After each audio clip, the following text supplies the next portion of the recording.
Well, when one bursts, they're all going to burst pretty quickly. But, I'm on the record saying that I think the derivatives complex is going to be taken down by silver. I think silver goes and gold will go immediately, and that's going to put a very bleak picture on the other contracts that COMEX has, whether it be oil or pork bellies or interest rates or whatever.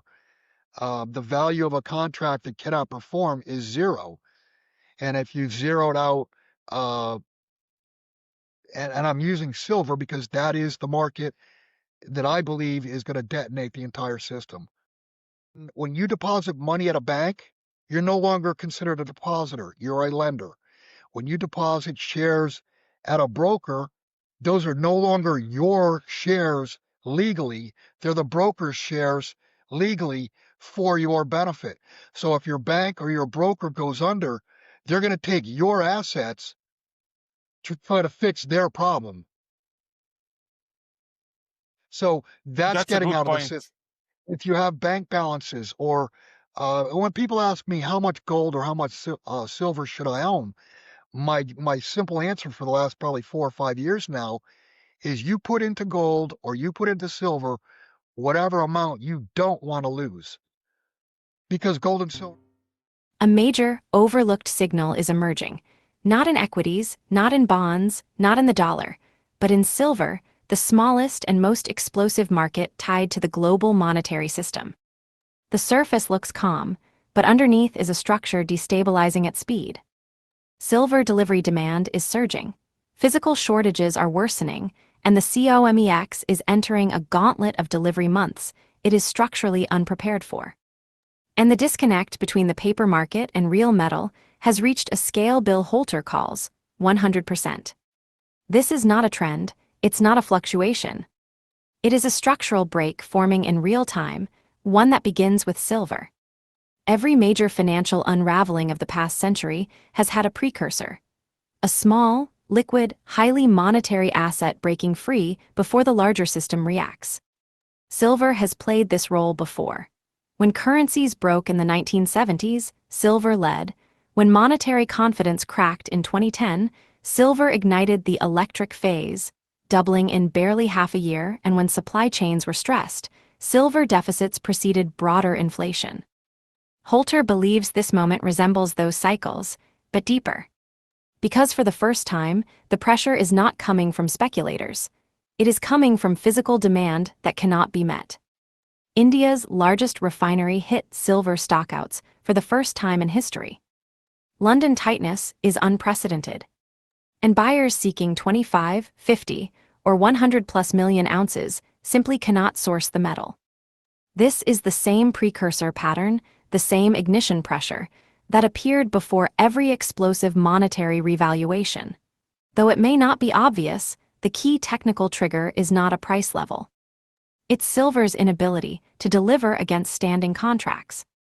Holter explains that in the past, only 10–20% of contracts ever stood for delivery. Today that number is not shrinking, it is growing during the delivery cycle. And now, even a traditionally dead delivery month like November is on pace for 20, 30, even 40 million ounces standing for physical metal, followed by December and February, both historically heavy months. He calls it a gauntlet COMEX cannot withstand without breaking. That is the technical ceiling, and once a single delivery month fails, the clock starts.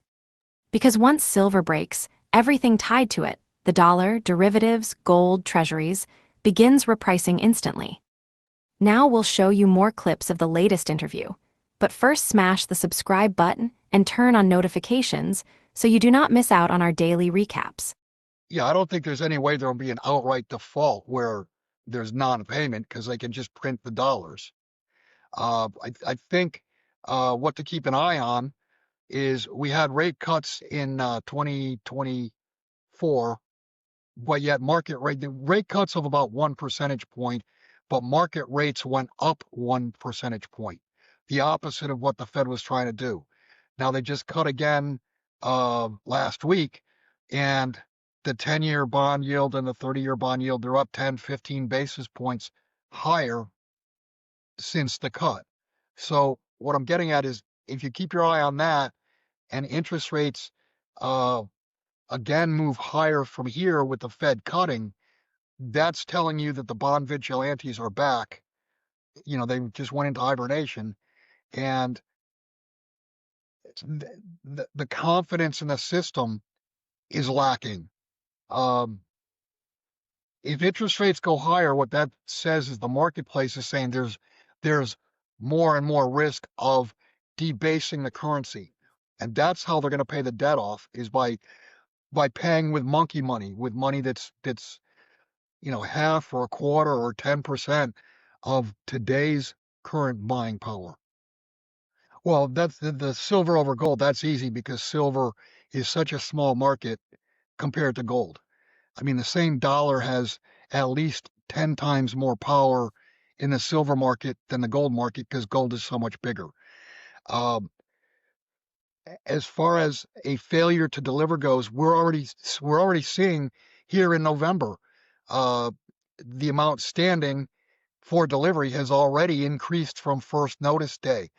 In past years, if you go back 3, 4, 5 years and earlier, the first notice day would have X amount of contracts, and by the time delivery was made, there might only be 10 or 20% of those contracts still standing that didn't walk away and take a fiat settlement. Over the last couple years, maybe a little more than 2 years now, what's happened is you have X amount of contracts standing for delivery, and by the time the delivery cycle is done and deliveries are being made, that number might be 1.5x or 2x. And it's already looking like November, which is traditionally an absolute non-delivery month. We may have 20, 30, 40 million ounces of silver standing for delivery. And then, of course, you've got December, which is a big delivery month. And then again, I believe February. So they're running a gauntlet right now trying to source metal to deliver to the contracts that are standing for delivery.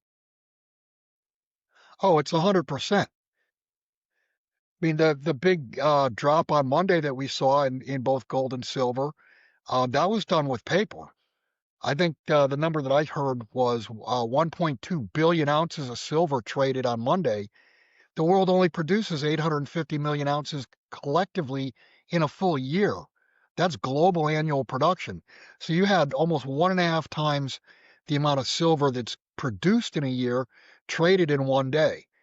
Uh, I mean, I don't have, I can't show you proof that no gold or silver, physical gold or silver were sold, but I can tell you from the standpoint of the mentality of the buyers, buyers have had a hard time picking up big pieces. When I say big pieces, 25, 50, 100 million plus. They've had a hard time procuring gold and silver in those numbers. Any buyer, any physical buyer that got nervous, they would have sold. They would have hedged with paper, is what they would have done. You didn't on Monday. You did not see, in my opinion, you did not see any real physical gold or silver hitting the market. What you had was it was a paper slaughter, and that's you can go back to Robert Rubin's strong dollar policy in 1996. And that's been the case on COMEX and LBMA ever since, is that every time we see a waterfall on a gold or silver chart, it was caused and done by paper sales, not physical sales. Yeah, no, central banks have their purchases have been continually expanding. They've gotten bigger and bigger and bigger.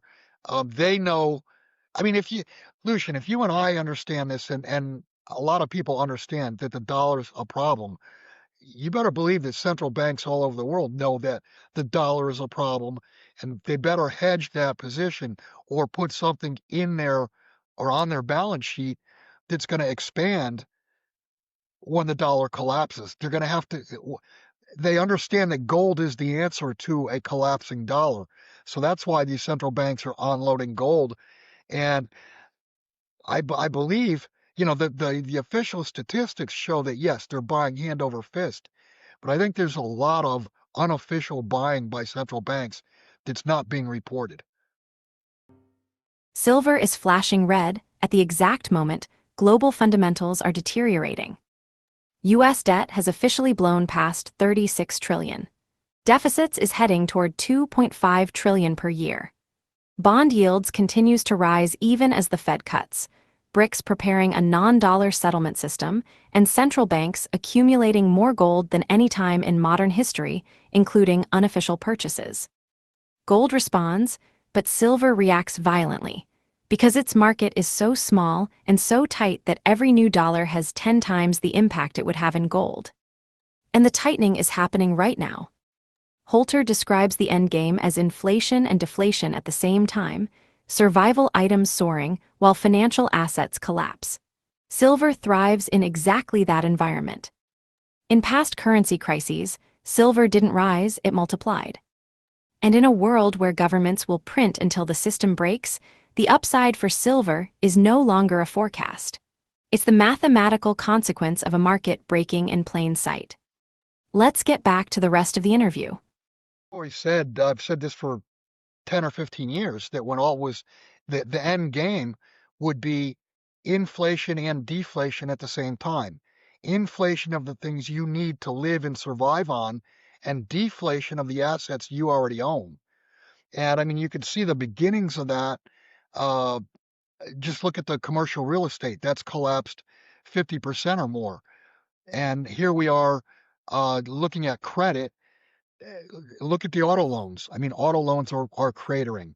Look at home loans. Home loans, uh, late payers. I mean, those are expanding. All the classic signs of a credit problem, they're right in front of your face. Um, and a credit problem means forced liquidations. In other words, it means owners of assets are being forced to liquidate them. That causes a deflating price, while at the same time your eggs, your gasoline, etc., are going up they cost more. So it's taking more dollars to sustain your lifestyle or living. Well, the way to do that is simple. If you have stocks that are core positions that you never intend to sell, then tell your broker that you want to get a certificate. And the best way to do that, the cheapest way to do that, is to tell your broker to send the shares electronically to the transfer agent. It's called DRS, direct registered the securities. Once the transfer agent holds the shares, then you tell your transfer agent, I want my certificates, and they'll send you the certificate directly. That's like having a car title or a deed to a home. It's proof positive that you own those shares, because with the great taking, and the great taking is no joke, all of those laws are on the books. The ink is dry. They've been doing this since 2014, getting ready basically to bail in the public. When you deposit money at a bank, you're no longer considered a depositor. You're a lender. When you deposit shares at a broker, those are no longer your shares legally. They're the broker's shares legally for your benefit. So if your bank or your broker goes under, they're going to take your assets to try to fix their problem. So that's That's a getting good out of the point. system. If you have bank balances, or when people ask me how much gold or how much silver should I own, my simple answer for the last probably 4 or 5 years now is you put into gold or you put into silver whatever amount you don't want to lose, because gold and silver cannot bankrupt in a world that is going to be uh, everything is going to bankrupt. The whole debt facade is going to come down. Well, when one bursts, they're all going to burst pretty quickly. But I'm on the record saying that I think the derivatives complex is going to be taken down by silver. I think silver goes and gold will go immediately, and that's going to put a very bleak picture on the other contracts that COMEX has, whether it be oil or pork bellies or interest rates or whatever. The value of a contract that cannot perform is zero. And if you've zeroed out, uh, and I'm using silver because that is the market that I believe is going to detonate the entire system. Yeah, that's basically a confiscation question, and I think it's more likely that they will raise and make special taxes on gold and silver. But then again, that's not going to affect barter or you pay for a car with an ounce of gold or whatever. Um, I think that taxation is much more likely than confiscation. The overlooked truth is this: the monetary system will not break at the center. It will break at the weakest link, the smallest market with the largest monetary pressure. That link is silver. Physical shortages are real. Deliveries are surging, and the paper markets are stretched beyond sanity. Central banks are preparing for a dollar crisis. And confidence, the real currency of any financial system, is slipping. The rotation has already begun. Please leave a comment in the comment section, like this video, share and subscribe to get more videos like this. Thank you for watching.